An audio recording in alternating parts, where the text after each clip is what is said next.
माध्यमिक शिक्षा को लेकर के सरकार की तरफ से कुछ बड़े निर्णय लिए गए हैं। हालांकि उस शिक्षा में भी कई सारे निर्णय लिए गए हैं और हमसे बातचीत करने के लिए खुद इस समय डिप्टी सीएम दिनेश शर्मा जी हैं, जिन्होंने कल भी वीडियो कॉन्फ्रेंसिंग की थी और आज भी इनकी वीडियो कॉन्फ्रेंसिंग चल रही है और आप देख रहे हैं कि पूरे अपने स्टाफ के साथ में यहाँ पर इसमें वीडियो कॉन्फ्रेंसिंग में ही थे। हम इनसे बातचीत करते हैं कि सर ने किस तरह के निर्णय। जहां तक उच्च शिक्षा का प्रश्न है, आज जो हमारी वीडियो कॉन्फ्रेंसिंग हुई है उसमें हमने निर्णय किया है कि जो परीक्षाएं चलें उन परीक्षाओं के साथ साथ इवैल्यूएशन का भी काम चले।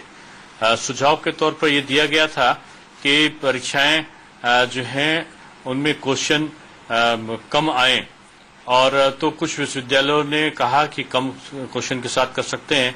कुछ विश्वविद्यालयों की कठिनाई ये थी कि उनके पर्चे छप चुके थे, तो ये विश्वविद्यालयों पर छोड़ा गया है कि वो 2 शिफ्ट में कराते हैं कि 3 शिफ्ट में कराते हैं। हमारी कोशिश यही होगी कि 2-3 शिफ्टों में परीक्षाएं कराई जाएं। ये लेकिन अगर कोई 3 शिफ्ट में 2 शिफ्ट में कराता है और समय से परीक्षा पूर्ण कर देता है तो उसको उसकी छूट होगी।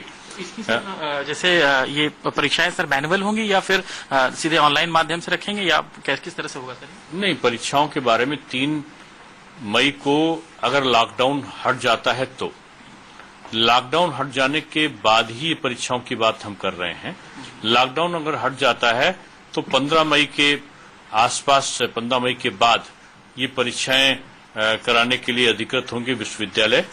कुछ विश्वविद्यालय चाहते हैं कि वो पहले भी कर सकते हैं, तो अगर लॉकडाउन हट जाता है और पहले वो करा सकते हैं तो वो पहले भी करा सकते हैं। कुछ विश्वविद्यालयों ने ये रखा था कि सेंट्रलाइज इवैल्यूएशन की व्यवस्था है, तो सेंट्रलाइज इवैल्यूएशन की जगह वो डिसेंट्रलाइज इवैल्यूएशन की मांग कर रहे थे। तो परीक्षा फल जल्दी निकले इसलिए केवल इस वर्ष के लिए ये उनको छूट दी गई है कि वो डिसेंट्रलाइज इवैल्यूएशन भी अगर कराना चाहें तो विश्वविद्यालय के कुलपति पर निर्भर करेगा कि वो डिसेंट्रलाइज इवैल्यूएशन करा ले।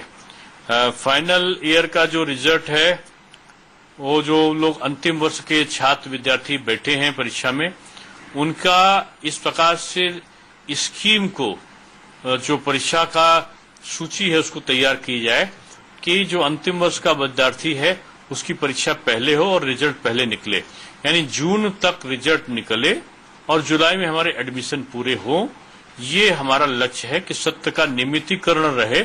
अगर किसी कारण से व्यवधान पहुंचे तो जो हमारी ग्रीष्मकालीन अवकाश है या हमारा जो शीतकालीन अवकाश या कई अन्य अवकाश होंगे उनको न्यून करने पर भी हमारा विचार है कि उनको अगर हम छोटा भी कर देंगे तो हमारा सत्य नियमितीकरण चलेगा।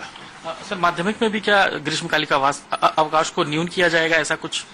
नहीं, माध्यमिक में तुम्हारी परीक्षाएं हो ही चुकी हैं, तो माध्यमिक में हमारी जब ग्रीष्मकालीन परीक्षाएं हो चुकी हैं तो जो बच्चों का सत्र अभी हम शुरू कर रहे हैं ऑनलाइन को हमने शुरू ही कर दिया है, तो इसलिए अगर आवश्यकता पड़ी तो न्यून किया जा सकता है। ये लॉकडाउन पे निर्भर करेगा। सर, इसमें कुछ ऐप वगैरह दे रहे हैं कि इस ऐप को बच्चे डाउनलोड करें या कैसे, मतलब वो ऑनलाइन? देखिए, जो स्कूल के एनसीईआरटी का दीक्षा पोर्टल ऑलरेडी अपलोड है और उसके आधार पर पढ़ाया जा सकता है।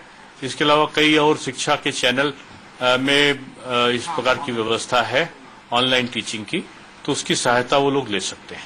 इस बार sir 7th, 9th and 11th के बच्चों को पास किया गया है, इवन 10th और 12th के रिजल्ट का लोग इंतजार कर रहे हैं।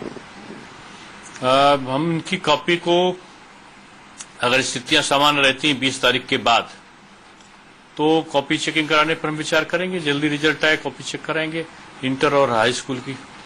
माध्यमिक की क्लासेस सर, ये मान के चलें कि लॉकडाउन के बाद शायद अगर सब कुछ ठीक ठाक, ऑनलाइन क्लासेस हमारी शुरू हो गई है। नहीं सर, मैनुअल क्लासेस लॉकडाउन के बाद क्या ऐसा कुछ लिया जा सकता है निर्णय की लॉकडाउन खत्म हो तो? आवश्यकता पड़ेगी तो हम कर सकते हैं। जी बिल्कुल।